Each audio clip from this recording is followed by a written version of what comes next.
100% fee రాయితీతో AI నేర్చుకోవాలనుకుంటున్నారా? Attend quality third gen AI test 2025. నమస్కారం. హెల్త్ టాక్స్ విత్ విజిత కార్యక్రమానికి స్వాగతం. ప్రస్తుతం మనతో పాటు ఉన్నారు general consultant doctor V Aditya Ranganath గారు. అయితే వారితో మాట్లాడి ఇప్పుడు ఒక ప్రత్యేకమైన అంటే ప్రతి నిత్యం కూడా మనందరము మాట్లాడుకునేదే, ప్రతి ఇంట్లో ఎవరో ఒకరికి ఉండే వ్యాధి అని చెప్పవచ్చు. అదేంటి అంటే డయాబెటీస్. అయితే ఈ డయాబెటీస్ ఉంది అంటే ఏది తినాలన్నా కూడా ప్రత్యేకించి ఆలోచించాల్సి తినాల్సి వస్తుంది. ముఖ్యంగా మనందరము కూడా ఎక్కువ సౌత్ ఇండియన్స్ అనగానే రైస్.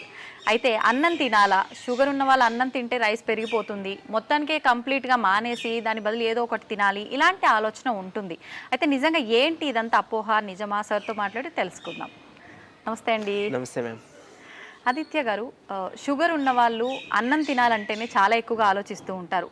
నిజంగా అన్నం తింటూనే షుగర్ తగ్గించుకునే మార్గం ఏదైనా ఉంది అని అంటే ఏం చెప్తారు? ఖచ్చితంగా ఉంది మ్యామ్. అంటే చాలామందికి ఉండే అపోహ ఏంటి అని అంటే ఇప్పుడు డయాబెటీస్ వచ్చింది అంటే రైస్ వల్ల పెరిగిపోయింది, రైస్ అర్జెంటుగా ఆపేసేయాలి, చపాతీయో పుల్కానో వెళ్ళిపోవాలి. ఇంకొకటి, ఒకవేళ ఏదైనా డయాబెటీస్ తగ్గించుకోవడానికి ఏదైనా న్యూట్రిషన్ దగ్గరికి వెళ్దామని అనుకున్నా, డైటీషియన్ దగ్గరికి వెళ్ళాలనుకున్నా, వాళ్ళు మళ్ళీ ఎక్కడ మమ్మల్ని డాక్టర్ అయినా కానీ ఎక్కడ రైస్ మానేయండి అని అంటారో, పంచదార తగ్గించండి అంటారు, ఇవే చెప్తారు. సో ఇవన్నీ ఇన్ని సంవత్సరాల నుంచి మాకు అలవాటు అయిపోయింది కదా, రైస్ ఎలా మానేయగలుగుతామని ఒక చాలా అంటే వాళ్ళు కంగారు పడతారు అనమాట. ఇవన్నీ మా వల్ల కాదు, ఇప్పుడు అది అసలు వినడమే ఎందుకు, అంటే ఏం వాడాలి అసలు వినడం ఎందుకు ఎలాగో చెప్తారు రైస్ మానేయమని అని. సో లేదు, రైస్ మానేయాల్సిన పని అసలు లేదు. అయితే ఒకటైతే నిజం, లైక్ ఇప్పుడున్న రైస్ వల్లే మనకి చాలా డిసీజెస్, అంటే డయాబెటీస్ ఒకటే కాదండి, ఈవెన్ అంటే చాలా స్కిన్ డిసీజెస్లో వాటిలో కూడా పథ్యం చెప్పినప్పుడు రైస్ మానేమనే చెప్తాం. అంటే వైట్ ఐటమ్స్ లైక్ అది పిండిలు కూడా వస్తాయి, గోధుమ పిండి మనకు ఆ పిండి పదార్థం కింద వస్తుంది, రైస్ కానీ లేకపోతే గోధుమ పిండి, మైదా పిండి, అవి కూడా ఆపేమని ఎందుకు చెప్తానంటే వాటి వల్లే మనకి బాడీలో కొంత ఇరిటేషన్, ఇన్ఫ్లమేషన్ ఇవన్నీ రావడం కూడా అవుతాయి. సో ఓకే, అదైతే ఒప్పుకోవాల్సిన ఇదే. అండ్ అదేంటి రైస్ అందరం తినేదే కదా, ఎందుకు మానేయాలని అంటే మనకి తెలియని విషయం ఏంటంటే మన పెద్దలు వాళ్ళు కూడా అప్పుడు గంటన్నం, మిల్లెట్స్ అవి తినేవారు. మన చిన్నప్పటి నుంచి రైస్ మనకు అలవాటు కాబట్టి రైసే తరతరాలుగా వస్తుందని అనుకుంటున్నాం అంతే, మనకి తెలిసిన నాలెడ్జ్ వల్ల. సో రైస్ మానేయడం వల్ల ప్రాబ్లం ఏం రాదు. అంటే మనకి ఏదో అయిపోతుంది. మీరు అన్నట్టుగా మన పెద్దవాళ్ళు తినింది రైస్ కాదు. అంటే మనం ఇప్పుడు ఏదైనా స్పెషల్ డే వస్తే బిర్యానీలు, కొంచెం ప్రత్యేకమైన ఫుడ్ ఎలా తింటున్నాము, వాళ్ళు అప్పట్లో అలా వైట్ రైస్ తినేవాళ్ళంట. కరెక్ట్ అండి, అవును. అంటే అది కూడా ఎందుకు తినేవారంటే రొటీన్కి అది కొంచెం స్పెషల్గా ఉంది కాబట్టి అంతే తప్ప, బట్ అది ఆరోగ్యాన్ని కాదు, అందుకని వాళ్ళు అంత ఆరోగ్యంగా ఉండేవారు. బట్ మనకు అలవాటు లేదు, సో తప్పలేదు, రైస్ మానేయాల్సిన పని లేదు. అండ్ మోర్ ఓవర్ ఇంకొకటి చాలా మంది చేస్తున్న, అంటే తెలియక చేస్తున్న మిస్టేక్ ఏంటి అని అంటే చపాతీ లేదా పరోటా, చపాతీ లేదా పుల్కా నైట్ టైం తీసుకుంటే డయాబెటీస్ కంట్రోల్లో ఉంటుంది అని అనుకుంటారు కొంతమంది. దీని బ్యాక్ సైడ్ ఉన్న రీజన్ ఏంటి అని అంటే, సరే చపాతీ తింటే లేదంటే మన పుల్కా రోటీ ఏదైనా తింటే కొంచెం టమ్మీ పొట్ట నిండిపోతుంది కాబట్టి ఎక్కువ తీసుకోం కాబట్టి డాక్టర్స్ అందుకు చెప్తారేమో రైస్ బదులు తీసుకోమని అని అనుకుంటారు. అది కాదు.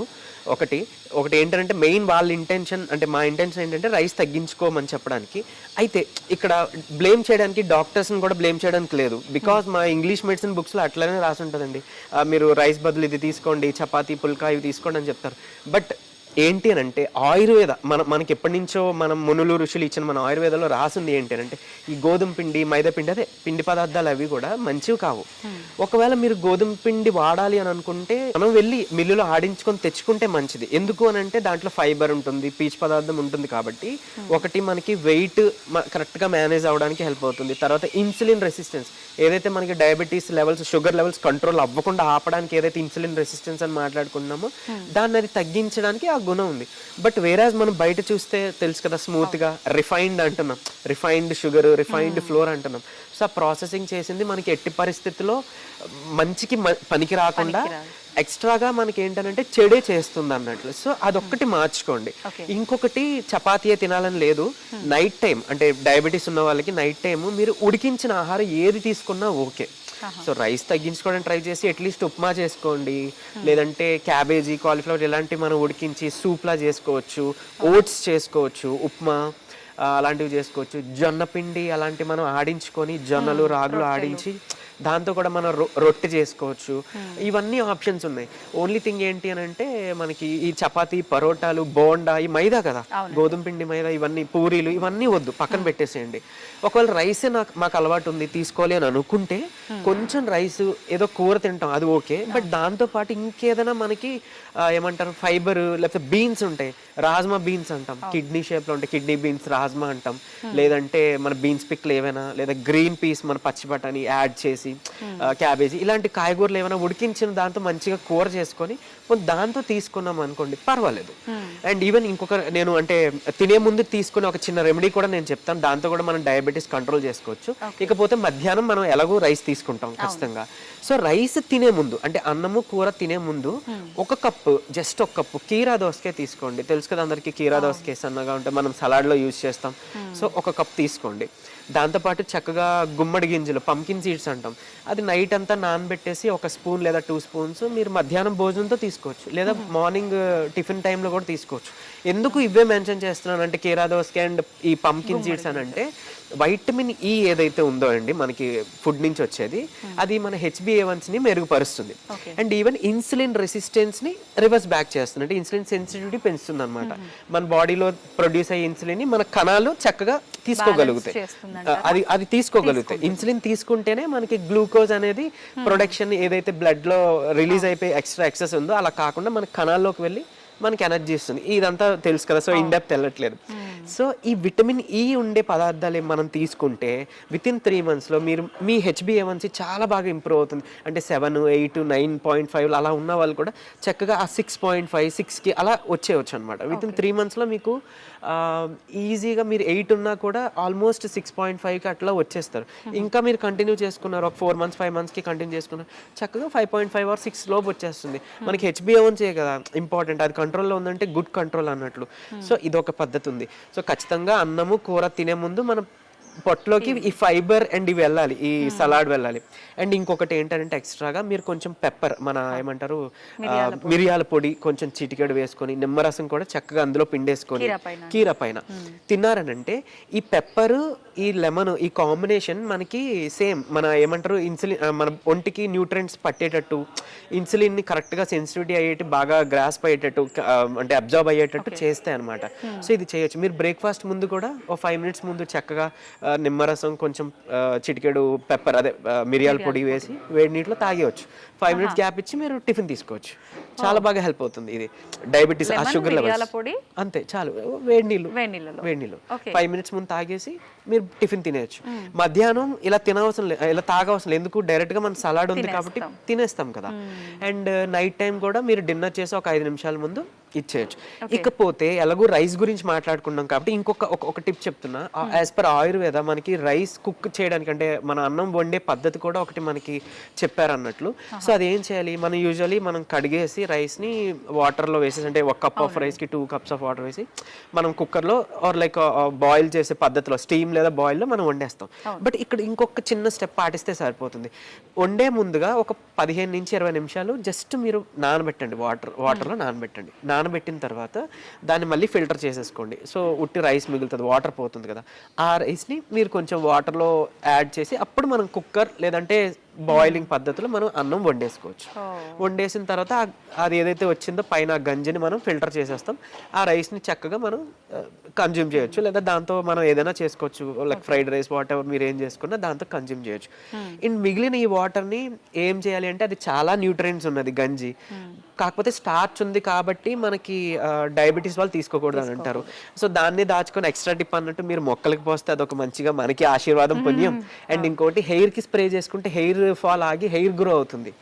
సో రైస్ లో ఆ ఇనోస్టాల్ అని ఉంటుంది, ఆ పదార్థం మన హెయిర్ కి చాలా ఇంపార్టెంట్. అంటే ఎవ్రీడేది ఆ రోజే యూస్ చేయాలండి, ఆ రోజు ఫ్రిడ్జ్ లో స్టోర్ చేసుకోవచ్చు. అండ్ ఈవెన్ ఇంకొకటి మీరు బాగా గుర్తు చేశారు, thank you for asking. So దీన్ని ఫ్రిడ్జ్ లో స్టోర్ చేసుకోవచ్చు కాబట్టి మనం ఐస్ ట్రేలో ఐస్ క్యూబ్స్ లో చేసేసుకోవచ్చు. అంటే ఇది పోసేస్తే సో దాన్ని మీరు మన ఫేస్ కి మనం ఏమంటారు అలా అప్లై చేసాం అనుకోండి, ఫేస్ కి రబ్ చేసుకున్నాం అనుకోండి, పింపుల్స్, యాక్ని, పిగ్మెంట్స్ ఉంటాయి, మంగు మచ్చలు ఉంటాయి. సో ఇలాంటివన్నీ కూడా తగ్గుతాయి. ఇప్పుడు మీరు చెప్తున్నది రైస్ కడిగినప్పుడు వచ్చిన వాటర్ గురించా, గంజి వార్చినప్పుడు వచ్చిన గంజి గురించా? మనం ఉడికిన తర్వాత మనం ప్రిపేర్ చేసుకునేది గంజిని. అండ్ ఈవెన్ చాలా మందికి ఓవర్ హీట్ ఉంటుంది కదా బాడీలో, అలాంటి వాళ్ళు పొద్దున ఈ గంజి తీసుకుంటే కూడా ఓవర్ హీట్ తగ్గుతుంది. అంటే మనకు తెలిసింది మనం యూజువల్లీ బటర్ మిల్క్ చేసుకుంటాం, సమ్మర్స్ లో చేస్తాం. బట్ ఈవెన్ పీసీఓడితో బాధపడుతున్న వాళ్ళకు కూడా ఈ ఆసిటోల్, ఇనోసిటోల్ అనేది చాలా బాగా యూజ్ అవుతుంది. సో వాళ్ళు కూడా ఈ గంజిని వాడుకోండి, చాలా బెటర్. అండ్ ఇకపోతే ఈ రైస్ ని ఈ పద్ధతిలో చేసుకుంటే మనకి క్యాలరీస్ కూడా తగ్గుతాయి. అండ్ ఈవెన్ ఈ స్టార్చ్ పోతుంది కదా, ఖచ్చితంగా మీకు డయాబెటీస్ చాలా వరకు కంట్రోల్ వస్తుంది. బట్ ఇవి పాటించండి. రైస్ తినండి, వద్దనట్లేదు, బట్ ఇలాంటి చిన్న చిన్న జాగ్రత్తలు కంపల్సరీ కంట్రోల్లో ఉంటుంది. అండ్ ఈవెన్ మీ డయాబెటీస్ ని రివర్స్ చేసుకోవచ్చు. బికాస్ కీరా and pumpkin seeds, vitamin E reverse చెప్పాను కదా, డయాబెటీస్ రివర్స్ లో యూజ్ చేస్తాం. సో అలా మష్రూమ్స్, గుడ్లు కూడా చాలా మందికి ఉన్న అపోహ ఏంటంటే గుడ్డు లోపల సొన తింటే కొలెస్ట్రాల్ వస్తుంది అని అంటున్నారు. కరెక్టే, కొలెస్ట్రాల్ వస్తుంది. గుడ్ కొలెస్ట్రాల్, బ్యాడ్ కొలెస్ట్రాల్ ఉంటుంది. గుడ్ కొలెస్ట్రాల్ వస్తుంది, సో కంపల్సరీ తీసుకోండి. ఇంకోటి రైస్ గురించే మాట్లాడుకుంటాం కాబట్టి ఎస్పెషల్లీ రైస్ తో పాటు 2 చెంచాల నెయ్యి కంపల్సరీ తినండి. చిన్నపిల్లలకు కూడా అలవాటు చేయండి. సో దాంతో చాలా బెనిఫిట్స్ ఉన్నాయి. ఈవెన్ మనం తినే ఏమంటారు ఆకుకూరల్లో వాటిలో ఉండే పోషకాలు మన బాడీకి అబ్జర్వ్ అవ్వాలంటే ఏదో ఒక ఫ్యాట్ ఉండాలి. అంటే ఫ్యాట్ సాల్యుబుల్ విటమిన్స్ అంటాం కొన్ని. సో అవన్నీ మనకు రావాలి. వైటమిన్ ఏలు, వైటమిన్ కేలు, వైటమిన్ ఇవన్నీ రావాలంటే మనకు ఇలా సమతుల్యంగా ఉండాలన్నమాట. ఈ గీ తినండి, గుడ్ కొలెస్ట్రాలే వస్తుంది, బ్యాడ్ కొలెస్ట్రాల్ ఎక్కడా రాదు. సో అది ప్రూవెన్ సైంటిఫికల్లీ. ఇది చేసుకుంటే చాలు. మామూలుగా చాలా వరకు ఇంట్లో పెద్దవాళ్ళు అంటూ ఉంటారు, పెద్దవాళ్ళు కాదు, పెద్దవాళ్ళు రైస్ తినమని చెప్తే పిల్లలు అంటూ ఉంటారు, రైస్ ఎక్కువగా తింటే పొట్టొచ్చేస్తుందంట, మేము రైస్ తిన్న తక్కువ క్వాంటిటీ తీసుకుంటాము, దాని బదులు ఏదైనా మేము తీసుకుంటాం ప్రోటీన్ ఫుడ్ అని చెప్పండి. నిజంగా రైస్ తింటే పొట్టొస్తుందంటారా? రైస్ తింటే కాదండి, ఏం తిన్నా పొట్ట వస్తుంది. అంటే తిన్న తర్వాత ఎక్కువ ఏం వర్క్ చేయకపోతే. అండ్ ఈవెన్ కొంతమందికి స్ట్రెస్ ఉంటుంది కదా, లేకపోతే ఎక్కువ సేపు సిట్టింగ్ పొజిషన్ లో చేసే వర్క్స్ ఉంటాయి కదా, సో అలాంటి వాళ్ళకి బెల్లీ ఫ్యాట్ వచ్చే అవకాశం. ఇంకోటి ఎస్పెషల్లీ ఇక్కడ బెల్లీ ఫ్యాట్ గురించి మాత్రమే మాట్లాడుకుంటే, అంటే వెయిట్ గెయిన్ కాకుండా ఓన్లీ పొట్ట గురించే మాట్లాడుకుంటే దానికి కారణం మెయిన్ గా 2. ఒకటి ఆయిల్ ఫుడ్, హై ప్రోటీన్ లో అంటే ఆయిల్ లో కుక్ చేసిన high protein food, and alcohol. ఈ 2 మాత్రమే మనకి ఎక్కువ పొట్ట రావడానికి కారణం అన్నట్టు. సో ఆల్కహాల్ ఒకవేళ అలవాటు లేకపోయినా మీరు గమనించుకోండి, మీ ఫుడ్ లో ఎక్కువ ఆయిల్ యూజ్ చేసుకొని, అంటే హై ప్రోటీన్ డైట్, అది నాన్ వెజ్జే కాదు, వెజ్ లో అయినా హై ప్రోటీన్ ఫుడ్డే మీరు ఎక్కువ కన్జ్యూమ్ చేస్తున్నారేమో గమనించుకోండి. దాన్ని మీరు అవాయిడ్ చేయగలిగితే కనుక ఆటోమేటిక్గా పొట్ట అనేది ఖచ్చితంగా తగ్గుతుంది. దీనికి అండ్ ఇంకొక సీక్రెట్ అని కాదు, ఓపెన్, చాలా మందికి ఏంటి అని అంటే పొట్ట ఉంటుంది, మేము థ్రెడ్మిల్ చేస్తున్నాం, వాకింగ్ చేస్తున్నాం, జాగింగ్ చేస్తున్నాం, బట్ తగ్గట్లేదు అని అంటారు. కరెక్ట్, నిజమే, అస్సలు తగ్గదు. ఎందుకు అని అంటే బాడీ అంటే ఈ పొట్ట అనేది ఎక్కువ క్యాలరీస్ తీసుకోవడం వల్లనో అలా పెరిగింది కాదు, చెప్పా కదా, ఆయిల్ వల్ల, ఆల్కహాల్ వల్ల కదా. సో దాని వల్ల అంటే రీజన్ తెలుసు కాబట్టి దాన్ని మనం రెక్టిఫై చేసుకుంటేనే తగ్గుతుంది. చాలా మందికి అంటే ఎక్కువ తినేసి ఉంటారు, అందుకే పొట్ట వచ్చింది అని అంటారు. అది అస్సలు నిజంగా అపోహ. పాపం వాళ్ళకి తెలుసు, తిన్న వాళ్ళు నేను అంత ఎక్కువ తినమండి అయినా వచ్చింది. కొంతమంది సరే నిజంగానే ఎక్కువ తింటారు, బట్ ఆయిల్ ఎక్కువ తినడం వల్ల వచ్చిందే తప్ప వేరేవేం కాదు. అండ్ మోర్ ఓవర్ ఇంకోటి, వెయిట్ లాస్ అవ్వాలంటే నాన్ వెజ్ మానేయాలి అలా కూడా అదేం లేదు, పొట్ట తగ్గాలని నాన్ వెజ్ మానేయాలి అదేం లేదు. నాన్ వెజ్ తినొచ్చు, బట్ ఆయిల్ ఫుడ్ కాకుండా గ్రిల్డ్ ఓకే కొంతవరకు, లేదా స్టీమ్డ్ అలా పర్వాలేదు. అండ్ దట్టు చెస్ట్ పార్టే మీరు తీసుకుంటే మంచిది. అండ్ మళ్ళీ లెగ్ పీసెస్ తీసుకుంటే కొంచెం క్యాన్సర్ కాజింగ్ అన్నట్లు, అది ఇఫ్ క్యాన్సర్ ఎపిసోడ్లో మనం మాట్లాడుకుందాం. So but as of now in depth వద్దు, ఇది మాత్రం పాటిస్తే సరిపోతుంది. థ్యాంక్ యూ అండి, నిజంగా చాలా మంచి టిప్స్ తెలియజేశారు. ఒక షుగర్ ఉన్న వాళ్ళు అన్నం తింటేనే తప్ప, దాంతోపాటు అదే కాకుండా మిగతా వాళ్ళు కూడా ఎలాంటి జాగ్రత్తలు తీసుకోవాలో కూడా చాలా మంచి ఇన్ఫర్మేషన్ ఇచ్చారు. థ్యాంక్ యూ అండి. థ్యాంక్ యూ అండి.